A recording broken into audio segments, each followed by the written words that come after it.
আসসালামু আলাইকুম। আর.এন.বি ইন্টারন্যাশনাল পক্ষ থেকে রায়হান আছি। তো আজকে খুবই ইম্পর্টেন্ট একটা ভিডিও নিয়ে আসলাম। অনেকে হচ্ছে আমাদেরকে কমেন্ট করে থাকেন কীভাবে হোয়াটসঅ্যাপের ব্যাকআপটা আপনারা চালু করবেন। অনেকে হচ্ছে অ্যান্ড্রয়েড থেকে আইফোনে কিংবা আইফোন থেকে আইফোনে শিফট করার সময় কিন্তু হোয়াটসঅ্যাপের ব্যাকআপগুলো হারিয়ে ফেলেন। সেক্ষেত্রে খুব সহজে আপনারা কীভাবে হোয়াটসঅ্যাপের ব্যাকআপটা চালু করবেন এই ভিডিওতে আজকে খুব সহজে আপনাদেরকে দেখিয়ে দেবো। প্রথমে হচ্ছে আপনার সেটিংস অপশনে চলে যাবেন, দেন হচ্ছে এখান থেকে অ্যাপেল আইডি যে অপশন আছে সেখানে চলে যাবেন।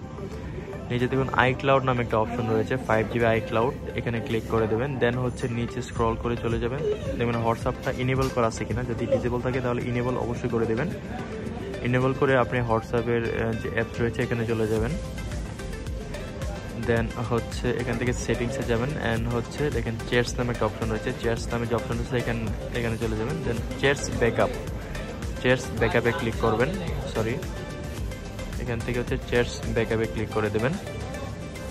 অ্যান্ড হচ্ছে দেখুন এখানে অটো ব্যাকআপ নামে অপশন আছে, এটাকে অফ করা আছে, আপনাকে এটাকে অন করে দিতে হবে। এখান থেকে অটো ব্যাকআপ হচ্ছে ডেইলি করে দেবেন। ডেইলি করার পরে কিন্তু এখান থেকে অটো ব্যাকআপ কিন্তু অলরেডি চালু হয়ে গেছে, 2.266 GB কিন্তু এখানে দেখাচ্ছে। তো এভাবে কিন্তু আপনারা খুব সহজে হোয়াটসঅ্যাপের ব্যাকআপটা নিয়ে নিতে পারেন। ধন্যবাদ।